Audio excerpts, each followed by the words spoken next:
बहू के मायके और ससुराल वालों की आमने सामने रसोई।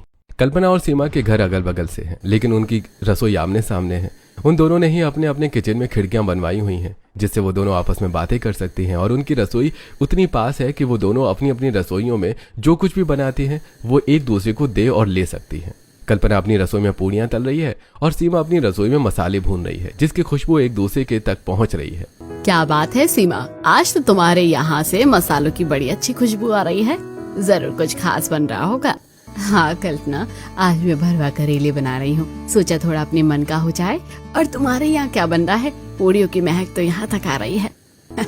बस आज नेहा के लिए कुछ मीठा बना रही हूँ, खीर। उसे मेरे हाथ की खीर और पूरी बहुत पसंद है। खीर? वाह, मेरे बेटे को भी बहुत पसंद है। जरा भेजना तो सही, चक्कर बताऊंगी कैसी बनी है। जरूर, अभी नेहा के हाथ भेजती हूँ। और तुम भी करेले की सब्जी इधर भेज देना। ठीक है, मैं भी अमित के हाथ सब्जी भेजती हूँ। खीर बन जाने के बाद कल्पना नेहा के हाथ से सीमा के घर भेजती है और करेले की सब्जी बन जाने के बाद सीमा अमित के हाथ करेले की सब्जी कल्पना के घर भेजती है। सो दोनों सब्जी और खीर लेकर अपने अपने घर से निकलते हैं और एक दूसरे को नेहा के घर के दरवाजे पर क्रॉस करते हैं। अरे, मैं तो इसी से मिलने जा रही थी और ये यहीं आ गया। ये कहाँ जा रही है? अब मैं वहां जाकर क्या करूंगा? सब्जी देना तो एक बहाना था, नेहा से नैना जो लड़ाना था। दोनों एक दूसरे से बात तो करना चाहते थे, लेकिन कुछ नहीं बोले और वो दोनों एक दूसरे को पसंद करते थे। नेहा खीर लेकर सीमा के घर पहुंचती है, जहां पहले से ही हॉल में सीमा और उसका पति सिद्धार्थ बैठे खाना खा रहे थे। सिद्धार्थ जैसे ही नेहा के हाथ में खीर की कटोरी देखता है तो एकदम से, अरे खीर ले आई नेहा बेटी। मैं तो इंतजार ही कर रहा था, कब तुम खीर लाओ और कब मैं खाऊं। अंकल जी, मम्मी ने आप सबके लिए खीर भेजी है। ज्यादा खुश होने की जरूरत नहीं है। पहले मैंने जो करेले की सब्जी बनाई है वो खाओ चुपचाप। पहले से ही शुगर इतना बढ़ा हुआ है, ऊपर से मीठा खाएंगे जनाब। तुम्हारा बस चले तो तुम तो मुझे भूखा मार दो। नेहा बेटी, तुम अपनी आंटी की बातें नजरअंदाज करो, मुझे दो। मैं तो खाऊंगा ही। ज्यादा से ज्यादा क्या होगा, शुगर ही तो बढ़ेगा ना। इंसुलिन का इंजेक्शन लगवा लूंगा तो ठीक हो जाऊंगा। बोलता हुआ सिद्धार्थ नेहा से खीर का कटोरा ले लेता है। बस थोड़ा ही खाना अंकल जी। अरे तुम चिंता मत करो। खीर का कटोरा देकर नेहा जैसे ही घर वापस जाने के लिए मुड़ती है, वैसे ही घर के मेन गेट पर खड़ा अमित रोक लेता है। सबके लिए तो खीर ले आई, मेरे लिए क्या लाई हो? मैं तुम्हारे लिए यहाँ आ गई, अब तुम्हें और क्या चाहिए? अमित नेहा का हाथ पकड़ लेता है और, तुम्हारा साथ हमेशा के लिए। तभी उसी दरवाजे से अमित के छोटे भाई अनिल की एंट्री होती है और वो उन दोनों को देखता है। अच्छा, तो इसलिए एक दूसरे के घर में डिशेस एक्सचेंज की जाती हैं। अब मैं समझ गया, अभी जाकर मम्मी से तुम्हारी पोल खोलता हूँ। बोलता हुआ अनिल खाना खा रहे अपने मम्मी पापा की तरफ भागता है। अमित से हाथ छुड़ाकर नेहा अपने घर की तरफ भागती है और अमित अनिल को रोकने के उसके पीछे भागता है। अरे ओए ओए रुक जा! अमित अपने भाई को नहीं पकड़ पाता और वो खाना खा रहे अपने मम्मी पापा के पास जाकर, मम्मी पापा, आपको पता है वो पड़ोस वाली दीदी हमारे यहाँ क्यों आती है और भैया उनके यहाँ क्यों जाते हैं? हाँ बेटा, मुझे सब पता है। हम तुम्हारे माँ बाप हैं, किसकी नजर कहाँ होती है सब जानते हैं। अच्छा, आप जानती हो? तो फिर अब आगे क्या? अरे आगे क्या, अगर तुम दोनों चाहते हो तो हम तुम्हारी शादी नेहा से कर देंगे। अरे तब तो फिर अभी जाकर नेहा के मम्मी पापा से बात करते हैं। शुभ काम में देरी नहीं करनी चाहिए। देखो तो कितना उतावला हुआ जा रहा है अपनी शादी के लिए। अमित के मम्मी पापा की तरह नेहा के मम्मी पापा भी जानते थे कि नेहा अमित को पसंद करती है, और जब अमित के घर वाले उनके घर जाकर उनसे दोनों के रिश्ते की बात करते हैं तो वो फौरन रिश्ते के लिए मान जाते हैं। कुछ दिनों में नेहा अमित की पत्नी बनकर उनके घर पहुंचती है, जहां प्यार से अमित के घर वाले उसका स्वागत करते हैं। और अगली सुबह पहली रसोई की रस्म के लिए नेहा अपने ससुराल की रसोई में नई साड़ी पहने और श्रृंगार किए खड़ी सोच रही थी कि तभी पहली रसोई में सब लोगों का मुंह मीठा करना चाहिए, इससे रिश्तों में मिठास बनी रहेगी। तभी अपने घर की रसोई में खड़ी नेहा की मम्मी कल्पना नेहा को देखती है और, नेहा, आज पहली रसोई में क्या बना रही हो? बस मम्मी, खीर बनाने की सोच रही हूँ। खीर? खीर तो मैंने अभी कुछ दिनों पहले ही बनाकर खिला दी थी। तुम एक काम करो, खीर मत बनाओ, तुम ना सोन हलवा बना दो। तभी वहां नेहा की सास, जो पहले उसकी आंटी हुआ करती थी, वो आती है और अपनी पुरानी पड़ोसन और नई समधन कल्पना की बात सुनकर, ये क्या होता है, कैसे बनता है? हमने तो आज तक नहीं खाया। अरे समधन जी, अब आप चिंता क्यों कर रही हो? मैं हूँ ना, मैं सारी रेसिपी नेहा को बता दूंगी। कितना अजीब लगता है ना, जिसे पूरी जिंदगी नाम लेकर बुलाती आई थी, अब उसे समधन कहना पड़ रहा है। हाँ, अजीब तो मुझे भी लग रहा है तुम्हारे मुंह से समधन सुनकर, लेकिन मैं सोच रही थी कि बहू आज खीर ही बना लेती। नेहा बहू, तुम खीर ही बनाओ। खीर? अभी तो कुछ दिन पहले ही मैंने बनाकर खिलाई थी समधन जी। मेरी बात मानिए, सोन हलवा बहुत स्वादिष्ट बनता है, सब उंगलियां चाटते रह जाएंगे। हाँ ठीक है मम्मी, फिर मैं वही बनाती हूँ, बताओ कैसे बनाना है। ये बहू की पहली रसोई है और ये अपनी माँ की सुन रही है। सोचती हुई सीमा किचन से बाहर चली जाती है और कुछ ही देर में नेहा अपनी माँ के बताए तरीके से सोन हलवा बनाकर हॉल में बैठे अपने सास, ससुर, पति और देवर को सर्व करती है। सोन हलवे की खुशबू से सीमा इम्प्रेस हो जाती है और वैसे सोन हलवा बहू ने बहुत अच्छा बनाया है, खुशबू से ही पता चल रहा है। वाह बहू, हलवा तो बहुत ही बढ़िया लग रहा है। तुमने सिर्फ हमारे लिए बनाया है या कुछ एक्स्ट्रा भी है? पापा जी मैंने अपने घर वालों के लिए भी बनाया है ना। अच्छा किया बहू, जाओ फिर अपनी मम्मी और समधी जी को भी दे आओ। अरे आप बिना कमाल करते हो, भला बहू के ससुराल का कैसे खा सकते हैं वो लोग। मम्मी जी क्या आप भी पुरानी सोच में अटकी हुई हो? मैं देकर आती हूँ। एक कटोरी में हलवा लेकर नेहा किचन की तरफ जाती है और वहां से अपने घर की रसोई में नाश्ता बना रही अपनी माँ को देती है। शायद पहले ही दिन नेहा ने वो कर दिया था जिसकी वजह से उसकी सास उससे थोड़ा नाराज हो गई थी। मुझे तुमसे ऐसी उम्मीद नहीं थी बहू कि तुम ससुराल में रहकर भी अपने मायके वालों के बारे में सोचोगी। ये मुझे बिल्कुल पसंद नहीं आया। नेहा का ससुराल में पहला दिन बहुत अच्छा बीता और फिर अगली सुबह नेहा अपने पति अमित से पहले जाग जाती है और बाथरूम में जाकर नहा धोकर नई साड़ी पहन कर आती है और बिस्तर में सो रहे अमित को हिलाते डुलाते हुए, चलो उठ जाओ, ऑफिस के लिए देर हो रही है। आज ऑफिस नहीं जाना है क्या तुमको? करवट बदलते हुए अमित, अरे सोने दो ना, आज ऑफिस की छुट्टी ले लूंगा। ऐसा कैसे चलेगा? उठो फटाफट, नहा धोकर रेडी हो जाओ, जब तक मैं तुम्हारे लिए नाश्ता बनाती हूँ। अमित उठने को तैयार ही नहीं था। तभी हॉल में नेहा की बहन सुनैना और भाई रोहित आते हैं। सुनैना के हाथ में एक कटोरा था। वो दोनों हॉल में बैठे नेहा के सास ससुर के पैर छूते हैं और दीदी और जीजा जी कहाँ हैं? मैं उनके लिए नाश्ता लेकर आई हूँ। अपनी सास की आवाज सुनकर अमित एकदम से उठकर बैठ जाता है और बाथरूम की तरफ भागता है और फटाफट 5 मिनट में नहा धोकर नए कपड़े पहने बाथरूम से बाहर निकलता है और हॉल की तरफ भागता है। हैरानी से नेहा उसे देखती रह जाती है। ये क्या हुआ? अभी तो ये बिस्तर से उठ नहीं रहे थे और अचानक फटाफट तैयार होकर कहाँ चले गए? हैरानी से नेहा हॉल में पहुंचती है और देखती है कि उसके भाई बहन आए हुए हैं और अमित उसके बहन के पास खड़ा हुआ है। अरे साली साहब, साली जी, सुबह सुबह आप यहाँ, कोई खास वजह? हाँ वजह है ना जीजू, मम्मी ने आपके लिए स्पेशल नाश्ता बनाकर भेजा है, आपके पसंदीदा आलू के पराठे। बोलते हुए सुनैना कटोरे में रखे पराठे अमित को पकड़ा देती है। तभी वहाँ बाल संवारता हुआ अनिल आता है और सिर्फ भैया के लिए या फिर मेरे लिए भी? आपको तो घर चलकर ही खाना पड़ेगा। सुनैना और रोहित अनिल को साथ लेकर वहाँ से अपने घर चले जाते हैं। देखा, ये है दखलंदाजी। सुबह का नाश्ता उनकी तरफ से आ रहा है, मुझे ऐसे बिल्कुल भी उम्मीद नहीं थी।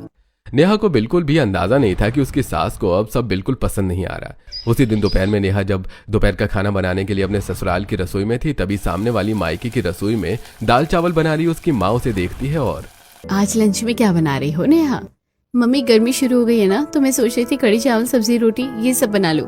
नेहा कहाँ तुम इतनी गर्मी में परेशान होगी, तुम एक काम करो कड़ी चावल ही बना लो, तुम्हारे ससुराल वाले खुश हो जाएंगे इतने में। रसोई की बाहर खड़ी नेहा की सास उन दोनों की बातें सुन रही थी। नेहा की माँ ने जैसे ही अपनी बात पूरी की, नेहा की सास रसोई में आती है और क्या समधन जी, आप भी ना कैसे सीख दे रही हो अपनी बेटी को? अब वो आपकी बेटी नहीं हमारी बहू भी है, तो वो अब हमारे पसंद के हिसाब से ही खाना बनाएगी। मैं तो कहती हूँ कि बहू तुम सब्जी रोटी कड़ी चावल ही बनाओ। ठीक है मम्मी जी, मैं यही बनाऊंगी। जैसे ही नेहा सीमा की बात में हामी भरती है, सीमा किचन से हॉल में चली जाती है। वो कल्पना की तरफ देखती भी नहीं।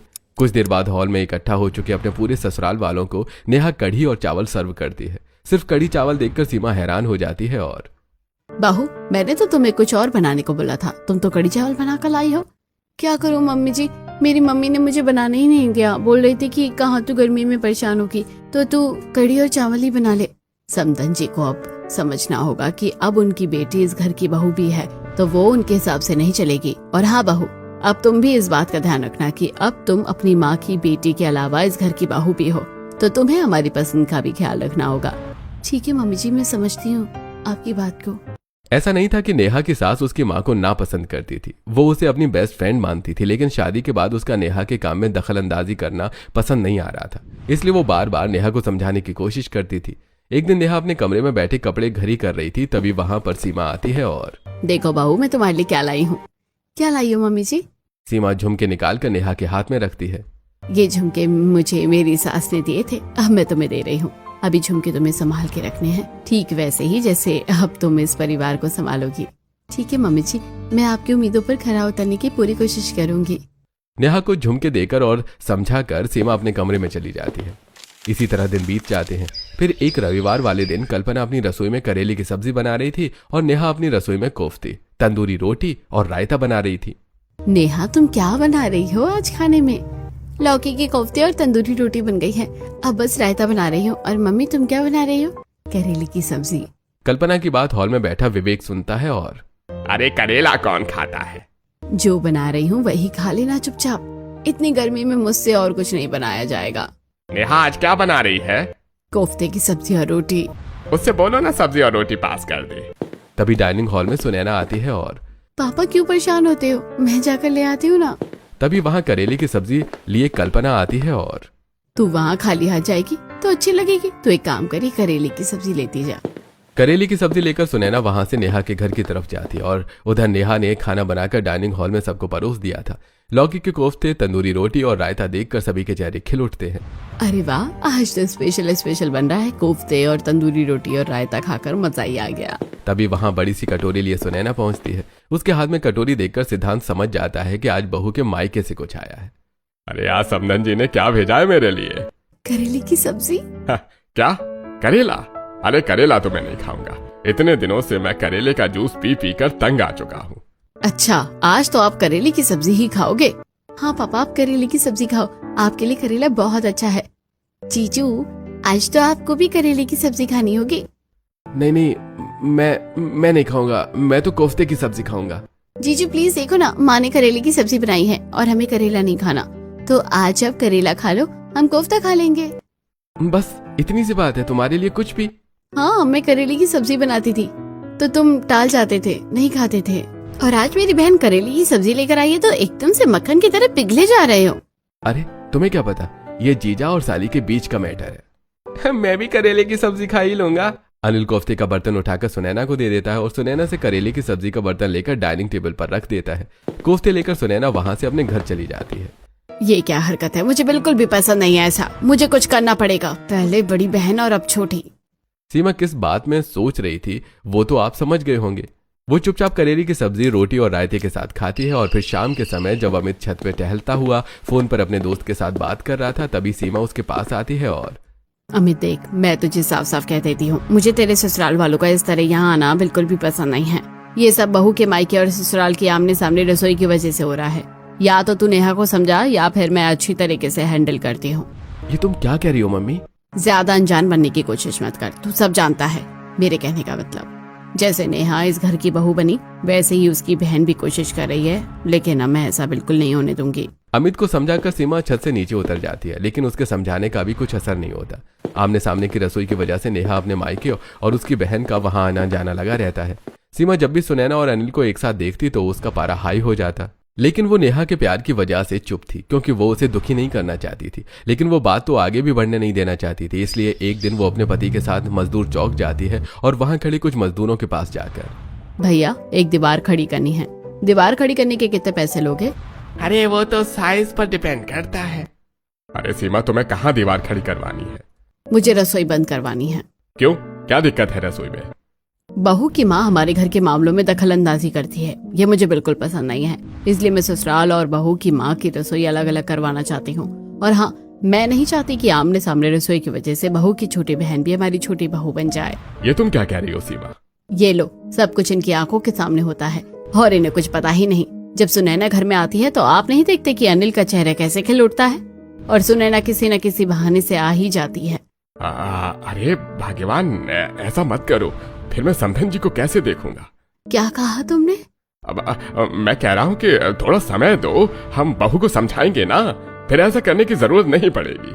ठीक है, तो तुम समझने की कोशिश करो, अगर बहू नहीं समझेगी तो आखिरी रास्ता यही होगा। सिद्धांत सीमा को समझा देता है और फिर सब्जी मंडी से भिंडी और तोरई खरीद कर वो दोनों घर पहुंच जाते हैं और हॉल में झाड़ू लगा रही नेहा के पास जाकर उसे सब्जी देते हैं और बहू, आज तुम मसाला भिंडी और पराठे बना दो, खाकर मजा आ जाएगा। ठीक है पापा जी। नेहा सब्जियां लेकर किचन में जाती है और उसके सभी ससुराल वाले हॉल में बैठे खाने का इंतजार करने लगते हैं। और कुछ देर बाद नेहा किचन से दम आलू और रोटी लेकर आती है और सबको सर्व करती है।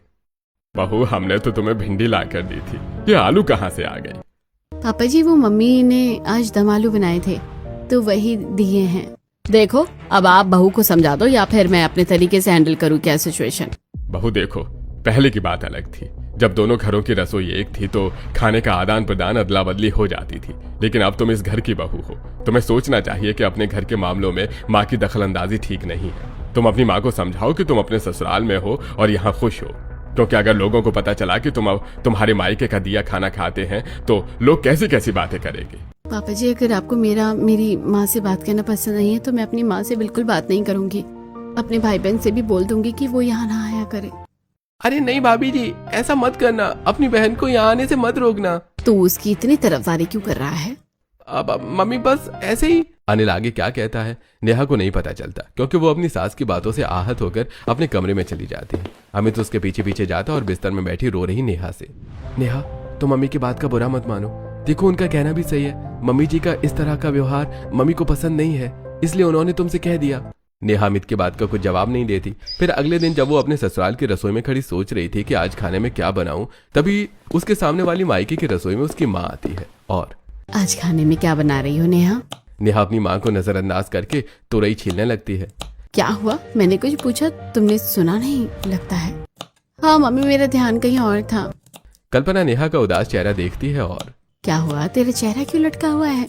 नेहा के सास ससुर ने जो कुछ भी कहा था वो सारी बातें नेहा अपनी माँ से बताती है। अच्छा, उन्होंने ऐसा कहा? तुम उनकी बातों पर ध्यान मत दो, मैं जब से यहाँ आई हूँ तब से उन्हें देख रही हूँ, मैं उन्हें समझा दूंगी, तुम चिंता मत करो। और हाँ, आज कुछ मीठा बना लो, मेरा बहुत मन है खाने का, और आज मेरा खाने बनाने का मूड नहीं है, और तुम्हारी बहन भी कॉलेज में है। नेहा अपनी माँ की बात मानकर खीर और पूरी बनाती है और वहीं हॉल में बैठे पूरे परिवार को सर्व करती है। बहू, ये क्या, तुमने सिर्फ खीर और पूरी बनाई है? तुमको पता है ना तुम्हारे ससुर को शुगर है। हाँ मम्मी जी, बना तो मैं कुछ और ही रही थी, लेकिन मेरी मम्मी ने बोला कि उन्हें खीर खाना है तो उनकी पसंद का बनाया है। लगता है तुम सुधरोगी नहीं, अब मुझे वो करना ही होगा जो मैं करना नहीं चाहती थी। सीमा समझ जाती है कि नेहा उसके समझाने से नहीं मानेगी, क्योंकि उस पर उसकी माँ का प्रभाव ज्यादा है, जिसकी वजह थी बहू की मायके और ससुराल की आमने सामने की रसोई। एक दिन सीमा अपने घर की बालकनी में अनिल और सुनैना को देखती। सुनैना, तुम ऐसे ही कुछ देने के बहाने से मेरे घर आया करो। हाँ आऊंगी, और तुम भी मेरे घर आ जाया करो। ये क्या, इन दोनों की भी गुटरगू शुरू हो गई। 2 दिन बाद सीमा सुबह सुबह घर के बाहर खड़ी सड़क के दोनों तरफ देख रही थी। सीमा सब्जी वाले का इंतजार कर रही थी, तभी वहाँ उसकी पड़ोसन सलोनी और विमला आती हैं और सीमा, तुम इतनी परेशान क्यों, क्या बात है? तुम भी कैसा सवाल पूछती हो सलोनी, बहू के आने के बाद सास तो परेशान होगी ही ना। ये बात नहीं है विमला, बहू तो बड़ी प्यारी है, बहुत अच्छे से ख्याल रखती है, लेकिन उसकी माँ मेरी समझ से बाहर है। क्यों, क्या हुआ? बहू की मायके की और ससुराल की रसोई एक होने की वजह से उसकी माँ बात बात पर दखल अंदाजी करती है। मैं चाहती हूँ कि बहू अब ससुराल में है तो ससुराल की होकर रहे, ना कि मायके की। तो मैं काम करो, तुम रसोई अलग कर दो। ये सुनकर सीमा हाँ में सिर हिलाती है। मैं अब यही करने वाली हूँ। तभी नेहा अपनी माँ के हाथों में हाथ डाले मायके से बाहर निकलती है और वो दोनों सीमा के पास आकर खड़ी हो जाती है। चलो मम्मी जी, आज हम साथ में बाजार चलते हैं। अपनी बहू की बात मानकर सीमा उन दोनों के साथ बाजार चली जाती है, जहाँ मसालों, किराने, बर्तनों और कपड़ों की बहुत सारी दुकानें थी। तभी कल्पना उन दोनों को एक मसाले की दुकान में रोकती है और नेहा, तुम्हारी रसोई में धनिया पाउडर खत्म है, मिर्च खत्म होने वाली है, और गर्म मसाले का डिब्बा भी लगभग खाली ही है। अरे समधन जी, मुझे अपनी रसोई के बारे में इतना नहीं पता जितना आपको पता है। हाँ, मुझे सब दिखता है अपनी रसोई से, आपकी रसोई में क्या चल रहा है क्या नहीं, यहाँ तक कि मैं तो आप लोगों की बातें भी सुन लेती हूँ। बेटी के मायके और ससुराल की रसोई आमने सामने होने का यही तो फायदा है। मायके वालों को सब पता रहता है कि बेटी के ससुराल में क्या चल रहा है, अब नहीं रहेगा पता। अच्छा ठीक है समधन जी, आप दोनों खरीदारी करो, मैं जरा आती हूँ, मुझे एक काम याद आ गया है। सीमा वहाँ से मजदूर चौक पहुँचती है और वहाँ खड़े भोला के साथ 2 और मजदूरों को लेकर घर पहुँचती है। घर पहुँचने से पहले रास्ते में ही उसने रेती, ईंट और सीमेंट खरीद ली थी, जो कुछ देर में छोटा हाथी लोडिंग में उसके घर के बाहर पहुँच जाता है। रसोई में भोला और उसके दोनों साथियों के साथ किचन में खड़ी सीमा खुली खिड़की की तरफ इशारा करती है और देखो, ये दीवार यहाँ से यहाँ तक पूरी पैक कर दो, यहाँ से ना सामने कुछ दिखना चाहिए ना सामने वालों को यहाँ का कुछ दिखना चाहिए। तभी वहाँ नेहा और उसकी माँ पहुँचती है और सीमा की बात सुनकर, मम्मी जी रसोई क्यों बंद करवा रही हो आप? हाँ समधन जी, आप ऐसा क्यों कर रही हो, क्यों रसोई बंद करवा रही हो? आपकी वजह से। मैंने ऐसा क्या कर दिया? ये बताइए कि आपने ऐसा क्या नहीं किया जो मुझे ऐसा ना करना पड़े। आप मेरे घर के मामले में दखल अंदाजी करती हो, जो मुझे बिल्कुल पसंद नहीं है। अब आपकी बेटी ससुराल वाली हो गई है तो आपको इस बात का ध्यान रखना चाहिए कि वो अपने घर में है और आपकी बेटी भी आपकी बातें मानती है। मुझे तो लगता है कि अभी तक वो अपने ससुराल को एक्सेप्ट नहीं कर पाई है, जिसकी वजह आप हो। आपसे ज्यादा बहू की मायके और ससुराल की सामने सामने रसोई है। सीमा की बात सुनकर वहाँ सुनैना, अनिल और विवेक भी आ जाते हैं। और हाँ, ये आपकी बेटी भी है। इसका मुझे अपने घर में इस तरह आना जाना बिल्कुल भी पसंद नहीं है। सुनैना कुछ लेने या देने के बहाने यहाँ आ ही जाती है। समदन जी, मुझे माफ कर दीजिए, मैं आपके घरेलू मामले में दखल अंदाजी नहीं करना चाहती थी। मैं तो बस ये चाहती थी कि मेरी बेटी आप लोगों को खुश रखे। बस इसी कोशिश में मैं भूल गई थी कि वो अब आपके घर की बहू भी है।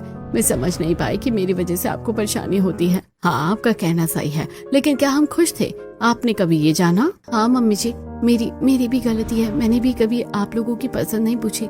बस मायके की रसोई सामने थी तो जो मेरी माँ ने कहा वो मैंने किया। लेकिन अब से ऐसा नहीं होगा, मुझे माफ कर दीजिए। लेकिन ये जो रसोई है वो बंद करवाइए। हाँ, अब मैं भी आपके घर आना जाना बंद कर दूंगी, मुझे माफ कर दीजिए। सीमा देखो, बहू ने अपनी गलती मान ली है तो तुम भी अब अपना गुस्सा शांत कर लो, अपना फैसला बदल लो। हाँ मम्मी, देखो ना, अगर तुमने अब ऐसा किया तो फिर गलत होगा। भाभी की पहली गलती माफ कर दीजिए। चलो ठीक है, ये पहली गलती है तो मैं माफ कर देती हूँ, लेकिन अगली बार से ऐसा हुआ तो मैं माफ नहीं करूंगी। अरे भाई जल्दी बताइए क्या करना है, दीवार खड़ी करनी है या नहीं? अरे नहीं भाई, तुम अपने पूरे दिन की मजदूरी लो और जाओ यहाँ से। अनिल सभी मजदूरों को मजदूरी देकर वहां से विदा कर देता है और नेहा की मम्मी और बहन भी अपने घर चली जाती है। अगले 2 दिनों तक तो माहौल गमगीन रहता है, लेकिन तीसरे दिन नेहा अपने ससुराल की रसोई में मसाला भिंडी, दाल, चावल और रायता बनाती है। तभी उसके मायके की रसोई से उसकी माँ भरवा करेला बनाते हुए उसे देखती है। नेहा, आज तुम क्या बना रही हो? मैं रायता, दाल चावल और मसाला भिंडी बना रही हूँ मम्मी। पापा जी को बहुत पसंद है। अच्छा ठीक है, बनाओ। मैं भी करेले की सब्जी बना रही हूँ। कल्पना की बात हॉल में पूरे परिवार के साथ बैठा सिद्धांत सुनता है और अरे समधन जी, मेरे लिए भी करेले की सब्जी पहुंचा देना। अच्छा, जब घर में करेले की सब्जी बनती है तब तो तुम नाक सिकोड़ लेते हो, और जब समधन जी बना रही है तो तुम्हें खाना है। चुपचाप से जो बना है वो खा लेना, नहीं तो अभी भी मटेरियल घर के बाहर ही पड़ा है। मैं क्या कर सकती हूँ तुम्हें पता है ना? नहीं नहीं नहीं, ऐसा मत करना। अरे बहू की मायके और ससुराल की एक रसोई को 2 मत करना। मैं वही खाना खाऊंगा जो बहू बनाएगी। तब तक वहां नेहा अपना बनाया हुआ खाना ले आती है। सिद्धांत की बात सुनकर सभी को हंसी निकल जाती है, लेकिन अनिल खुद को रोक नहीं पाता और अरे मम्मी, मैं करेले की सब्जी लेने जा रहा हूँ, और उठकर सीमा के मायके की तरफ चल देता है। क्या करूँ मैं इस लड़के का? समधन जी को तो रोक लिया, अब मैं इसे कैसे रोकूं? अरे ये दिल का मामला है मम्मी, तुम अनिल को तो रोक लोगी, लेकिन उसके दिल को कैसे रोकोगी? अमित की बात सुनकर एक बार फिर सब जोर जोर से हंसने लगते हैं।